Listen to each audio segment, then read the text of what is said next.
इंदौर से एक बड़ा अपडेट अब तक पहुंचा दें। शिवपुरी की लापता छात्रा को 15 दिन बाद क्राइम ब्रांच इंदौर ने ढूंढ निकाला है। छात्रा इंडेक्स कॉलेज में अपने दोस्त के साथ छिपी हुई थी। नीट की छात्रा के अपहरण का यह मामला है, जहां पर उसने खुद के अपहरण की झूठी साजिश रची, अपने ही पिता से 30 लाख रुपए की फिरौती मांगी। राजस्थान, मध्य प्रदेश, उत्तर प्रदेश की पुलिस लगातार उसे ढूंढती रही। यूपी के अपहरणकर्ताओं को ढूंढने में अब पुलिस जुटी हुई थी। युवती ने अपने ही दोस्त हर्षित के साथ मिलकर अपने ही अपहरण की झूठी कहानी रची थी, गढ़ी थी। खुड़ेल थाना क्षेत्र का यह मामला है। तो ये छात्रा जो माता पिता को कह रही थी कि वो कोटा में रहकर नीट की तैयारी कर रही है और विदेश जाने का इस छात्रा का प्लान था, जिसके चलते उसने अपने ही पिता को फर्जी कॉल किया, खुद के किडनैप होने का जिक्र किया था। ये वो सीसीटीवी फुटेज देखिए और ये वो तस्वीर जिसकी पूरी स्क्रिप्टिंग इसी छात्रा ने रची थी। खुद के मुंह पर इसने बकायदा कपड़े बांधे, हाथ पैर से बांधे, स्टूल पर रखा और ये पूरी स्क्रिप्टिंग इसी छात्रा ने की थी। और अब इस छात्रा को बरामद कर लिया है पुलिस ने। इंदौर में शिवपुरी की लापता छात्रा छिपी हुई थी। इंडेक्स कॉलेज में अपने एक दोस्त के साथ वो रह रही थी। और इसी खबर पर अधिक जानकारी के लिए हमारे सहयोगी रवि हेमराज सिसोदिया हमारे साथ लाइव जुड़ चुके हैं। रवि, बताएं ये पूरा मामला क्या था, दर्शकों को एक बार फिर से समझाएं और कैसे गिरफ्तारी हुई, कैसे इस छात्रा तक पहुंची पुलिस, इसके बारे में तफसील से बताएं।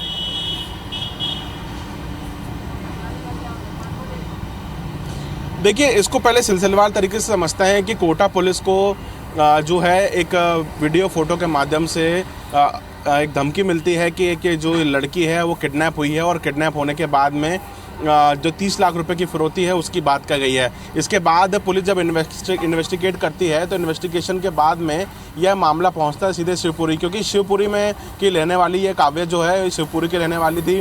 काव्या के पिता ने सीधे केंद्रीय मंत्री ज्योतिरादित्य सिंधिया से गुहार लगाई थी, क्योंकि पुलिस ने उनको फोटो और वीडियो पहुंचाया कि इस तरीके का मामला है। उन्होंने सीधे ज्योतिरादित्य सिंधिया से गुहार लगाई। ज्योतिरादित्य सिंधिया ने केंद्रीय मंत्री ज्योतिरादित्य सिंधिया है, उन्होंने सीधे राजस्थान के जो मुख्यमंत्री है भजन लाल शर्मा, उनसे बात की और इस पर एक स्पेशल टीम गठित हुई।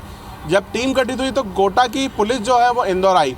इंदौर आने के बाद में जब इन्वेस्टिगेशन किया गया तो काव्या के साथ पढ़ने वाला जो हर्षित है, उसके जो 2 मित्र हैं, उनको पुलिस ने उठाया और जब सख्ती से पूछताछ की गई तो इसमें पूरी एक पटकथा निकल कर आई कि काव्या के जो पिता हैं उनकी शिवपुरी में कोई ज़मीन बिकी थी और इसकी जानकारी काव्या को थी। इसी लिहाज जो कि 55 लाख रुपए उस प्रॉपर्टी के आने वाले थे, इसलिए काव्या ने फिरौती की रकम भी 30 लाख रुपए मांगी। ये इस बात से पर्दा साफ हो गया कि काव्या की कोई अपहरण नहीं हुआ है, जबकि उसने अपने मित्रों दोस्तों के साथ मिलकर एक भरुका थाना क्षेत्र में सिमरन हॉस्टल है, वहां पर जाकर ये पूरी पटकथा गढ़ी, एक झूठी कहानी गढ़ी। अब जब कोटा की पुलिस यहाँ पर आती है तो कोटा की पुलिस यहाँ पर आने के बाद में हर्षित के साथ में अब जो पुलिस का इन्वेस्टिगेशन क्राइम ब्रांच का सामने आया है उसमें ये बिंदु निकल कर सामने आए हैं कि वो काव्या जो है हर्षित के साथ में गोल्डन टेम्पल चली गई थी और वहाँ जाने के बाद में तकरीबन जब तक पुलिस यहाँ से गई नहीं तब तक वो वहीं पर रह रही थी। वहाँ पर रहने के बाद में इंदौर आई। इंदौर में आने के बाद में यहाँ पर देवगुराड़े के पास में शिवाजी वाटिका है। शिवाजी वाटिका के पास में उसने कमरा किराए से लिया और कमरा किराए से वहाँ पर रह रही थी। पुलिस को ये इनपुट मिला क्योंकि नीट की तैयारी कर रही थी। हर्षित के कुछ दोस्त जो हैं वो इंडेक्स कॉलेज में पढ़ते थे।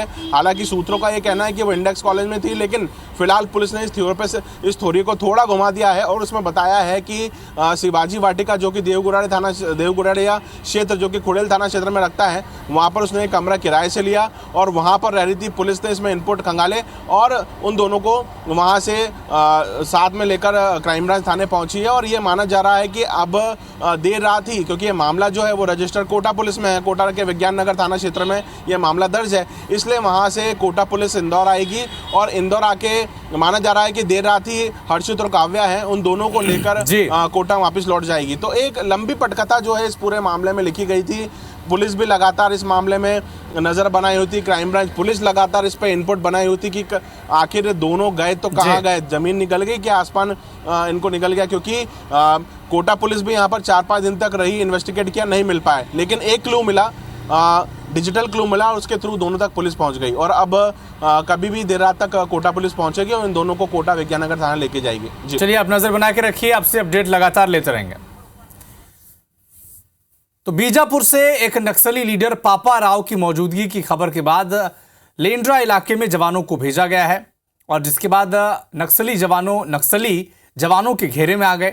जवानों की फायरिंग में 10 नक्सली ढेर कर दिए गए। शवों की शिनाख्त पुलिस कर रही है। अगर मारे गए 8 लोगों में पापा राव भी शामिल हैं तो इसे बड़ी सफलता के रूप में देखा जाएगा। मौके पर स्वचालित अत्याधुनिक हथियारों की बरामद की इशारा भी करती है। सीनियर कैडर के नक्सलियों ने इस पूरे इलाके में कमान संभाल रखी है। आपको बता दें कि पापा राव नक्सलियों की केंद्रीय कमेटी का मेंबर है और बस्तर की हर बड़ी नक्सली घटना में उसकी संलिप्तता रहती है।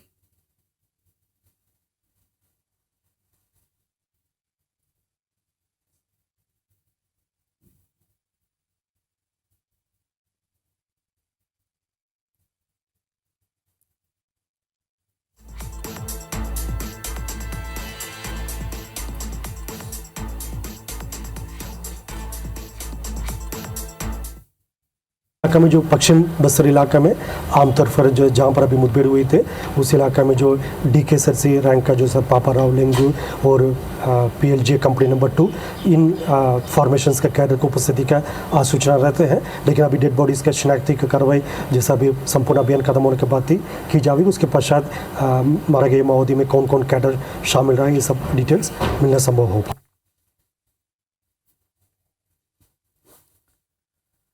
इस साल की शुरुआत से ही नक्सलियों और सुरक्षा बलों का लगातार आमना सामना हो रहा है। लाल लड़ाके दहशत फैलाने की कोशिश करते रहते हैं और सुरक्षा बलों के जवान नक्सलियों को मुंहतोड़ जवाब दे रहे हैं।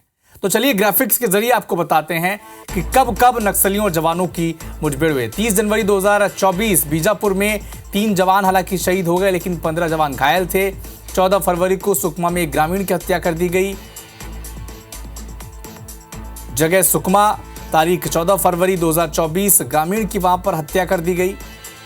तो वहीं तारीख 18 फरवरी 2024 बीजापुर जगह घटना CF कंपनी कमांडर की हत्या कर दी गई। तो नक्सलियों से कब, कैसे और किस तारीख को आमना सामना हुआ है जवानों का, ग्राफिक के जरिए हम आप तक पहुंचा रहे हैं। तारीख 1 मार्च 2024 जगह बीजापुर, घटना BJP नेता की हत्या कर दी गई। तारीख 6 मार्च 2024 जगह फिर से बीजापुर और यहां पर BJP नेता कैलाश नाग की हत्या कर दी गई थी। 11 मार्च को बीजापुर में मुखबिरी के शक में ग्रामीण की हत्या की गई। तो ये वो आंकड़े हैं जिसके जरिए हम आपको बताने की कोशिश कर रहे हैं कि बस्तर के इलाके में, दंडकारण्य में कैसे लाल आतंक लगातार कायराना हरकत कर रहा है। 30 मार्च 2024 सुकमा, यहां पर भी नक्सली घटना देखने को मिली। 30 मार्च 2024 नारायणपुर में 4 ट्रकों में नक्सलियों ने आग लगा दी। इसके अलावा 16 जनवरी को दंतेवाड़ा में 8 लाख का इनामी नक्सली ढेर हो गया था। 4 फरवरी 2024 सुकमा में एक नक्सली ढेर हुआ था। तो लगातार पुलिस के जवान और नक्सलियों के बीच मुठभेड़ होती रहती है और कभी घात लगाकर वो हमारे जवानों को पर हमला कर देते हैं। लेकिन लगातार ये कोशिश रहती है कि कैसे इन इलाकों से नक्सलियों को खदेड़ा जाए। 11 मार्च 2024 बीजापुर एक नक्सली ढेर।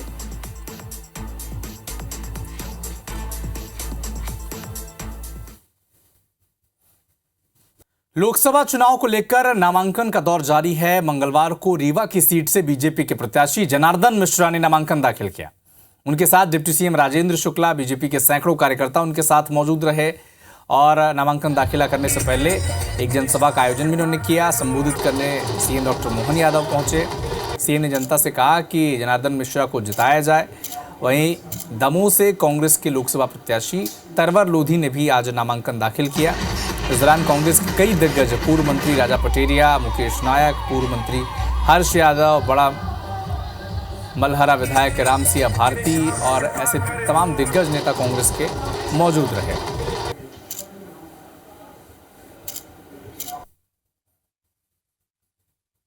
प्रधानमंत्री नरेंद्र मोदी जी को तीसरी बार प्रधानमंत्री बनाने के लिए आतुर है, उत्सुक है और बहुत बड़ी इच्छा है उसकी कि कितना जल्दी वोट पड़े और मोदी जी के लिए अपना मतदान करें। एक तरफ ये मेरा परिवार का गरीब साथी, ईमानदार साथी, युवा साथी, सेवादार, अच्छे मन का ईमानदार, और दूसरी तरफ है बिकाऊ, दूसरी तरफ है लोभी, दूसरी तरफ है जिसने परिचय दिया अपनी बेईमानी का। तो ईमानदार और बेईमानी का चुनाव है। लोकसभा चुनाव के दूसरे चरण के लिए मंगलवार को बीजेपी कांग्रेस प्रत्याशियों ने नामांकन दाखिल करने के साथ शक्ति प्रदर्शन भी किया। कांकेर की सीट के लिए बीजेपी के प्रत्याशी भोजराज नाग, महासमुंद से बीजेपी प्रत्याशी रूपकुमारी चौधरी ने नामांकन दाखिल किया, तो कांग्रेस के राजनांदगांव के प्रत्याशी भूपेश बघेल और महासमुंद से ताम्रध्वज साहू ने अपना पर्चा दाखिल किया। राजनांदगांव से बीजेपी के प्रत्याशी संतोष पांडे ने नामांकन का पहला सेट दाखिल किया है और 4 अप्रैल को एक रैली के बाद दूसरा सेट वो जमा कर देंगे। तो ये 5 तस्वीरें देखिए महासमुंद, राजनांदगांव और कांकेर की, जहां पर कांग्रेस और बीजेपी के प्रत्याशी ने अपना पर्चा दाखिल किया है। वो में 2 किलो चना। आज हमारे कांकेर लोकसभा क्षेत्र के लोकप्रिय प्रत्याशी श्री भोजराज नाग जी अपना नॉमिनेशन फाइल किया है और हम लोग पूरी तरह से आश्वस्त हैं कि कांकेर लोकसभा चुनाव हम लोग भारी मतों से जीतेंगे। भूपेश बघेल जी को पता चल गया है राजनांदगांव आने के बाद, और उनके लोग और कांग्रेस पार्टी है सब, यदि वो उनका आप लोगों ने देखा है ना कि वो पाटन में किस प्रकार से सबको भड़काने का काम कर रहे हैं। तो छत्तीसगढ़ी में कहावत है, जब हारेल धरते तो रोकदही करते। तो वही हाल यहाँ स्थिति उनके खराब है। एक बात सुनिश्चित है कि यहाँ पर कांग्रेस की जीत होगी, ये बात मैं दावे के साथ कह सकता हूँ। तो साहब जी माना जाए कि आप जीत के प्रति आश्वस्त हैं? पूरी तौर पर आश्वस्त हूँ। लोरमी में प्रचार के दौरान डिप्टी सीएम अरुण साव ने बिलासपुर सीट से कांग्रेस प्रत्याशी देवेंद्र यादव पर एक बड़ा जुबानी हमला बोला। शराब घोटाला मामले में देवेंद्र यादव की अग्रिम जमानत याचिका खारिज होने पर अरुण साव ने कहा कि यह मामला अब आम जनता की अदालत में आ चुका है। जनता को तय करना है कि किसे चुनना है, स्वच्छ छवि के जनसेवक तोखन साहू या फिर जिन पर एफआईआर दर्ज हुई है। बता दें कि कथित शराब घोटाले में भिलाई विधायक देवेंद्र यादव का भी नाम आया है और उनके खिलाफ मामला दर्ज किया गया है। ऐसे में उन्हें बिलासपुर से प्रत्याशी बनाए जाने पर बीजेपी लगातार हर मंच से सवाल उठा रही है। देखिए, ये तो अब जनता की अदालत में ये मामला आया है। जनता को तय करना है कि किसे चुनना, स्वच्छ छवि के जनसेवक तोखन साहू को या जिन पर एफआईआर है, ऐसे बाहर के प्रत्याशी देवेंद्र यादव को, ये बिलासपुर लोकसभा की जनता को चुनना है। तो फिलहाल इस बुलेटिन में इतना ही, लेकिन देश और दुनिया के साथ एमपी और छत्तीसगढ़ के हर अपडेट के लिए आप जुड़े रहिए हमारे साथ। नमस्कार।